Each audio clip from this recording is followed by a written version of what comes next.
What is going on, guys? Welcome back to another episode of Talking Halos. I'm your host today, Jared Timms, and I'm joined alongside my co-host, my partner in crime, Nate Green. Nate, I feel like we have an episode for you today. Those who like Nate, like hearing him rant on about things. This is a very Nate podcast, I have a feeling. But Wow. how you doing? Throwing shade already. We're I'm we're not throwing not shade. even a minute I, in. I know exactly how this podcast is going to go. I know exactly how it is. I'm hoping. I don't think it'll be too long. Don't have too crazy of news. Of course, we got the emergency podcast here. Um, if anybody watched the podcast last night, Friday night, um, you watched it all the way through. You knew the Robert Stephenson news was kind of coming out as that podcast was ending. Obviously, as the night went on, it became not official, but it sounds pretty official. Robert Murray and somebody from Talking Baseball, I don't know who it is, did report that Robert Stephenson is going to sign with the Angels for the original report is 3 for 33. Is that what I'm seeing? I haven't seen an official number though. Yeah, I think I've seen 3 for 33. think 3 for 33. So we'll wait and hear on that. I'm sure we'll bring it up on Monday's podcast or whenever the Angels do make this official. But Angels do make a move before we get going, before Nate has his time. Nate, it'll be your time to shine here shortly. Just want to thank everybody for watching and listening here at Talking Halos. Again, if you could go ahead and subscribe, hit that bell. If you could, if you're watching us on YouTube, hit the subscribe button. Let us know what you like and dislike about the podcast. Follow us on all our social medias, Twitter, Instagram, and Facebook. You can follow myself on Twitter or X at Jared_Timms, Nate at Nate Green 34. Said 30 weird there, but 34. Let's get it rolling here. Nate, I'm going to let you take it away here in a second. Hold on real quick. Angels do sign, or believed to be signing, Robert Stephenson, reliever. Was with the Reds, was with the Rockies, was with the Pirates, was with the Rays. Now is a free agent, 3 years, close to, let's say, over $30 million, because I don't think it's quite official yet, but 3 years seems to be pretty official. Give us your thoughts. Go ahead. Shout out to Jolly. That's the guy who reported it. So shout out to him. Um, I'm just not a huge fan of giving relievers money. You know it. Is that the Unless only? he's a Hang on. So closer. wait, I got a question. Is that the only thing that's the issue with this? Because that's the only thing I have an issue with is the money. Is is that the only? Do you like Robert Stephenson as a reliever? Do I like him as a reliever in a high leverage situation? No. Do I like him as a reliever? Sure, but I think you can find other Robert Stevensons for way cheaper. Um, the problem with this for me is not, how do I say this well? So the money is a big issue for me. I don't understand paying middle relievers. It just makes no sense. Um, I think the biggest problem I have is I'm sick and tired of seeing Perry pay for what have you done, not what are you going to do. I think we've seen this a lot with Aaron Loop, Ryan Tepera, Tyler Anderson. Um, all these guys really come to mind where it's like, what have you done? What did you do last year? Not what are you going to do over the course of your contract? And I think that's a big issue with what Perry has done since coming on. He's paid for guys' best years of their career right before free agency and not paid for what they're going to do as a member of the Angels. And I know everyone's going to say, "Oh, you don't know that Tyler Anderson's going to be bad." Everyone in their mother knew that Tyler Anderson was going to be bad last year. Just look at the numbers. It's not that hard. The dude is a career 4.5 ERA guy. He has one career year with the Dodgers, and we're going to expect that he's 33 years old, throwing slower than he ever has, and we're going to expect that all of a sudden he's going to continue to be a top 15 pitcher in baseball. Like, no, it's just not. It's just not feasible. So I think that's what my real issue is that we're paying high end dollar for a guy who, over the course of his 3 years, he might have 1 year of an ERA under 3, but he probably will have 1 year of an ERA over 4 and closer to 5. So that's what my issue is. It's not necessarily Stevenson. It's just I just don't see how you're going to win with this contract. And I think that's the goal of every contract, is finding a way to win it. For what it's worth, and I know this isn't much, last year, um, his worst leverage was medium leverage situations, according to Fangraphs. High leverage, he threw 11 in the third innings. He had a point 139 batting average against. He had where do I have that's I don't have ERA in high leverage situations, but he had a sub 3 FIP in high leverage situations. Struck out more than K per nine, or nine per, you know what I mean.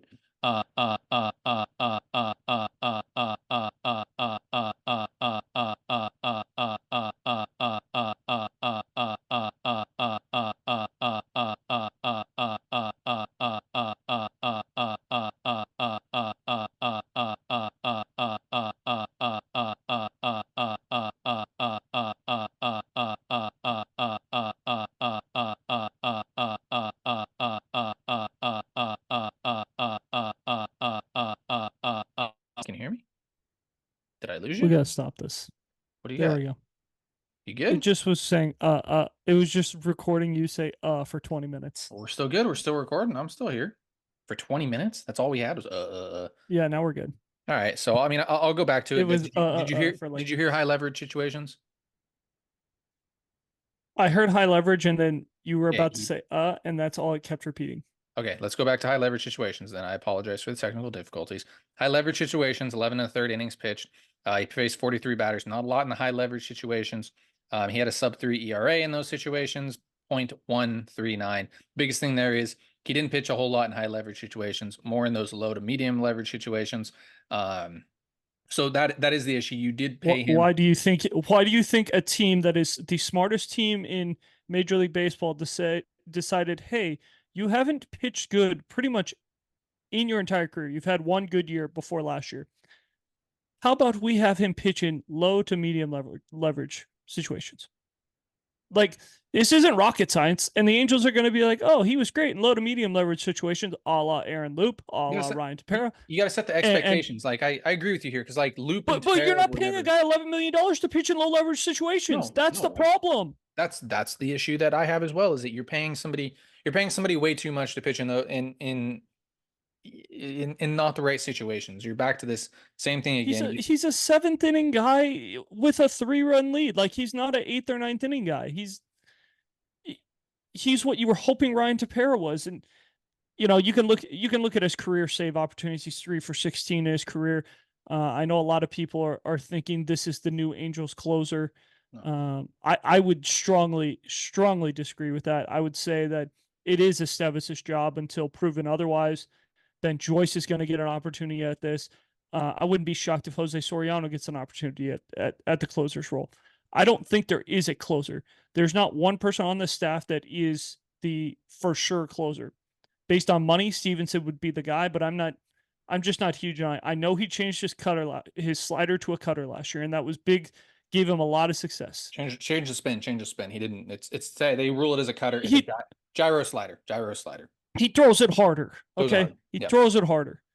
So I understand that, and I understand that people are going to point to that and be like, oh, like he went to Tampa Bay and Tampa Bay changed one thing, and all of a sudden he's ridiculously good. Let's be honest. How many times has Tampa gotten rid of a pitcher and the guy done better when he has left Tampa? Doesn't happen very often. I know people are going to sit here and say Blake Snell this, Blake Snell that, Blake Snell Blake this. Snell. Blake Snell. Blake Snell had a 5 ERA his first year after Tampa. Blake Snell was not good the first two and a half years with San Diego. He had a really good second half with San Diego this last year. Probably a good 3/4 of a season, if you want to be honest. So let's not shout Blake Snell at the top of our lungs saying that this dude has been elite since leaving Tampa Bay. You look at guys like Chris Archer. Chris Archer was legit. David Price was not the same guy when he left Tampa Bay. And then you go back to even some more recent guys. Jeremy Hellickson. Who? Jeremy Hellickson's the name. Oh, Hellickson. Yeah.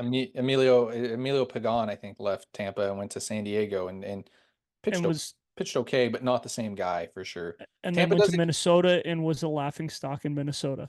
Tampa does do it differently. I do agree there. The biggest thing, Tampa also knows when to let guys go because they get the most out of their guys, and then they kind of fall apart.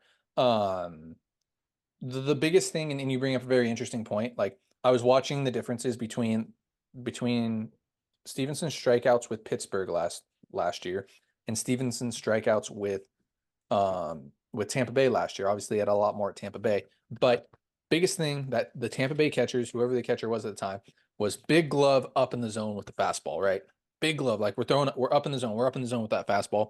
I Yeah, I saw I have that. a weird feeling that the Angels aren't going to do that, right? Like they're going to be like live down the zone, live down the zone. Big strikes, big target up in the zone for Stevenson.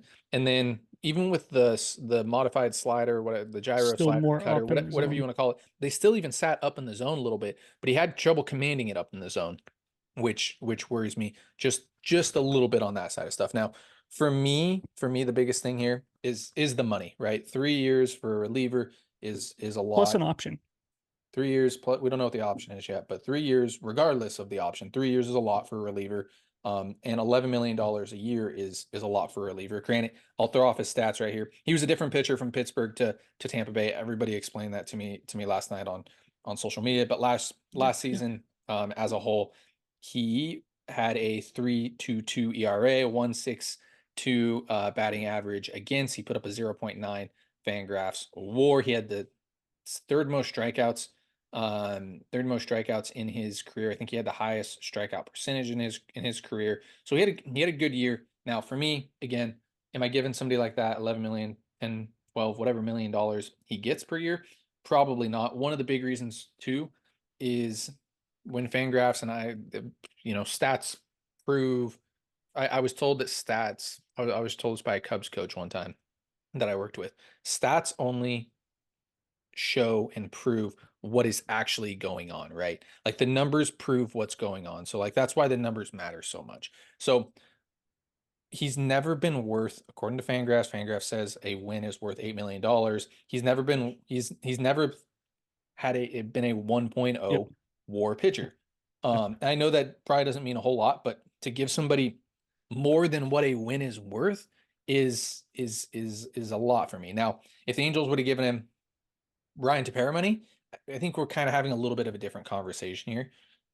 Just because the track record, and I'll Mm, say this, the yeah. track record is more so like Aaron Loop's track record, where he's had better seasons. Where Ryan Tepera had one good season with the White Sox, and then You could argue Stevenson's had 2 good years, I guess.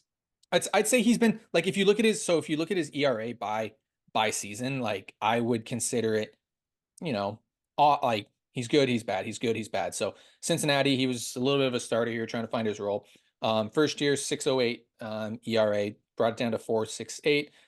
Back Still up to not nine, good. back up above 9, no. Brought it back down to 3.76, back up to That's what I'm saying. 9, It's like, okay, the 3.13, 376 is okay. 5.4.3, 3.01 last year. Like, what's he going to be moving forward? He's 30. He's going to start losing velocity in the fastball, which is a big part of his game. Another thing that the Rays did too is they cut down the amount he was throwing his fastball and made him throw his cutter a little bit more. And he made him actually they didn't make him throw his cutter more. They made him throw the split finger a little bit more. Nobody's really been talking about that split finger changeup, whatever you want to call it, um, nearly as much. So, Nate, going back to what you said, am I going to spin this off and say this was a good signing? I'm not a huge fan of the signing. I'm a big fan. I'm not a big fan, but I'm a fan of Robert Stevenson. I wish it would have been less money, right? Like I wish it would have been Ryan Tepera type of money, and then I would feel a little bit better. Um, or why can't why Even why not one still, year? You know, well, I don't think Stevenson was going to take 1 year based on what he was looking for. But even still, Ryan Tepera, he got 8. So he still wouldn't be worth his contract according to Fangraphs War and all that, right? So like I'm still not in on giving Robert Steven $8 million, let alone $11 million. Like I hope I'm wrong. I hope he's really good, but like you just look at the track record, you look at what's gone on, and we have not been good with getting relief pitchers on big time deals. You look at the guys who have been good for us. We've actually gotten them late and have gotten them for little to no money or way less than people thought they were going to get. Matt Moore comes to mind. People didn't think he was going to get as much as, or He got a people lot. thought he was He going to got get a a little lot of bit money more last year. than What are you talking about? seven, That's a lot of seven. money for. That's more than I would pay for a reliever. He was a good reliever But last year. Let's go on with but that. they were saying he was going to get this type of contract. That's what I'm saying. Like people thought he was going to get a 3-year, $30 million contract based on how good he was. Um, so the Angels' track record with pitching in general hasn't been good since Perry's taken over. He's done a really good job of developing pitching, of getting pitching through the minor leagues. But guessing on pitching and free agency, I Matt Moore comes to mind of like a hit, but other than that, I can't think of too many hits that he's had. Um, when you think of guys that he signed, can you think of guys that he signed that's been like, oh, that was a for sure hit? Like Estevez, you can say is a hit, but like I wouldn't say that was like, I would say it wasn't a miss, but I wouldn't say it was a hit either, if that makes That sense. I think that um, he didn't quite. He probably met expectations of what Angel fans were thinking, but based on the contract, you thought he was going to be a little bit better. Um, Aaron Loop, complete miss. Ryan Tepera, complete miss. Tyler Anderson, complete miss. Tyler Um, Anderson's not a reliever. Keep Tyler Anderson off the plate. I just said pitchers in general. Think of pitchers in general that Perry has signed, and it's been a miss. Noah Syndergaard, eh. Michael Lorenzen, No, hurt. those guys were She was those guys were okay, those guys were fine. I'm fine with fine, Lorenzen. I'm fine but with the Syndergaard Noah and Syndergaard made $21 million. Moore. Was he a $21 million pitcher? No, you can argue that it got us Mickey Moniak, and that's fine, but he was not worth $21 million and a first round draft pick or a second round draft pick. Excuse me. Same thing. Tyler Anderson. Michael Lorenzen hurt down the stretch. Not where you wanted him to be. Would have liked him to be healthy around July, so you could have traded him, but that's a different story. I just feel like it's hard to look at the track record with Perry and be like, you know what, this is a great signing. He has been great when getting relief pitchers. He's been great just getting pitchers in general. Um, and this is going to work out really well for the Angels. And you could just even look at the track record of Angels free agents coming in lately, and it hasn't been great. So uh, I'm not overly excited about this. I just don't see him as a late inning guy. Which when you're giving a guy $11 million, he's got to be a late inning guy. And I don't see the longevity of this. This is a 3-year contract. You're expecting him to be good for 3 years. Um, Best case scenario, he is good, and you're who's wanting to trade for a guy making $11 million at the deadline in 2 or 3 years. I don't know. We'll see. That's best case scenario if the Angels aren't in it, because like you said, the window is probably about 3 years from now. That would be best case scenario was he is on the team right when the window is opening. Correct? Yeah. Which really sucks because you'd rather him sign a 1-year deal, be able to trade him, get back pieces, and then move on and try to go find another reliever, because like you said, his career has been so up and down. In these 3 years, you're probably going to get one good year, one bad year, and one 3.74. He's going to be right around there, is my guess, in those 3 years. We'll see. Yeah, we'll definitely see. Like I said, it'll. I'm gonna guess it'll probably be up and down.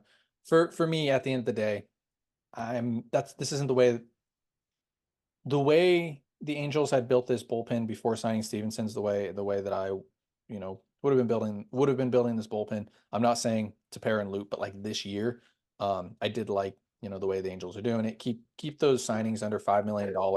Try to go find those diamonds in a rough that aren't that easy to find.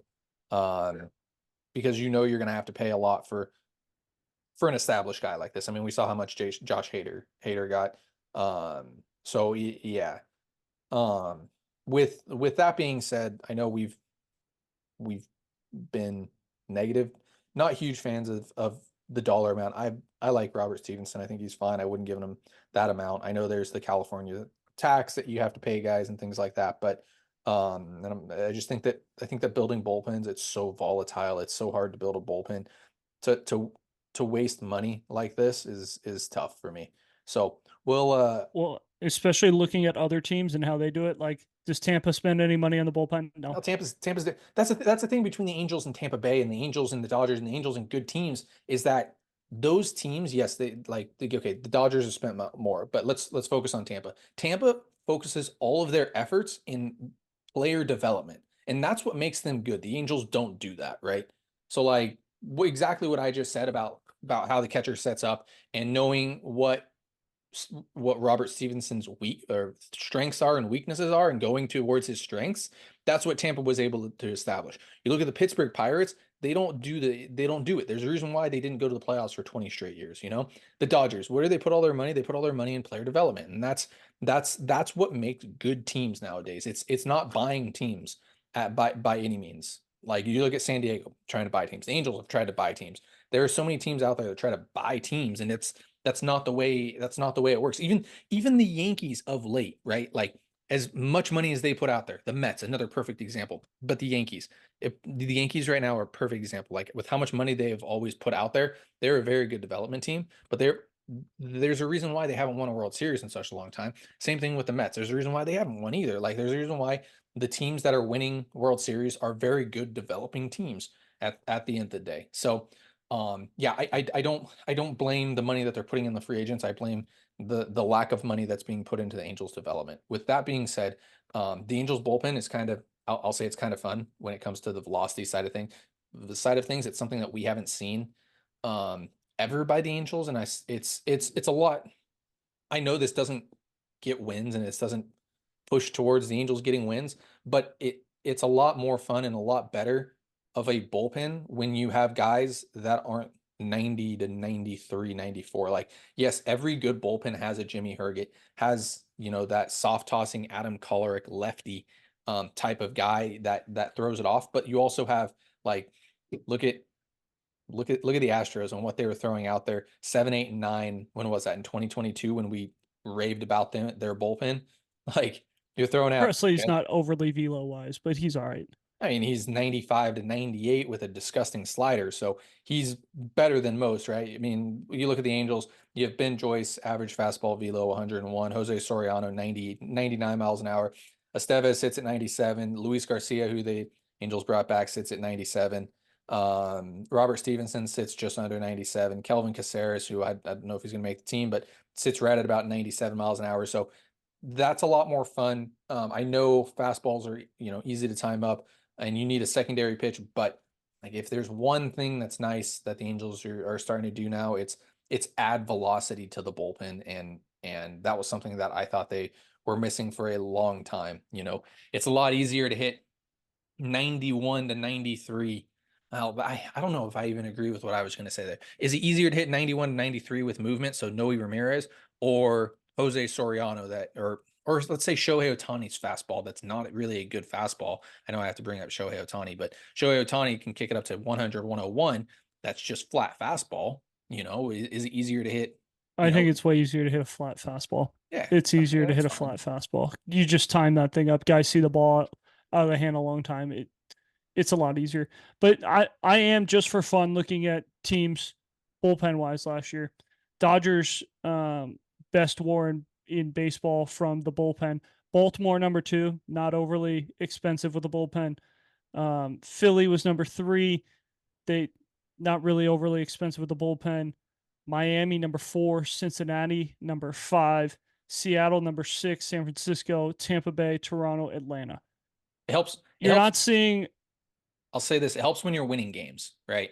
As well. Like when you're putting guys in right situations, you know, when you're not putting guys in losing situations. I think a lot of those teams are right situational type of guys, right? Like Seattle had some injuries in that bullpen too. And the fact that they had Seattle just plays the waiver wire. They just yeah, say, we'll fix anyone, do you throw hard, and we'll make it work. Like Seattle is the team that frustrates me the most because they just can just be like, oh, Tapia, yeah, Milwaukee DFA'd him, we'll claim him.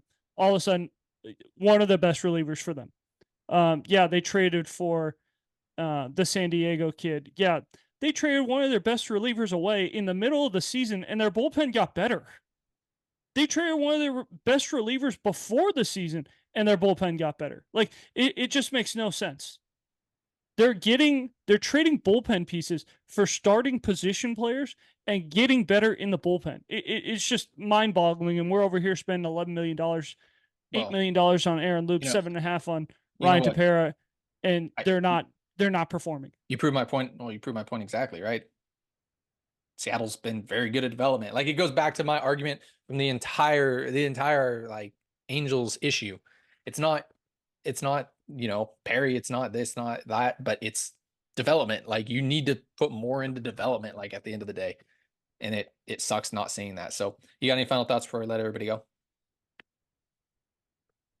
No, this is we'll see how this thing goes. This will be a roller coaster of a ride. I'm sure interested to see what role they decide to put him in, and whether it's a closer role or a seventh, eighth inning role. Hopefully it's closer to that sixth, seventh role, but we'll see.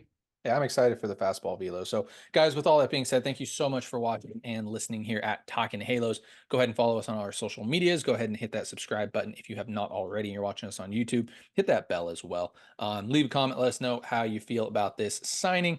Again, you can follow myself on X at Jared_Tim's, Nate at NateGreen34. Guys, thank you so much for listening. Have a great rest of your day.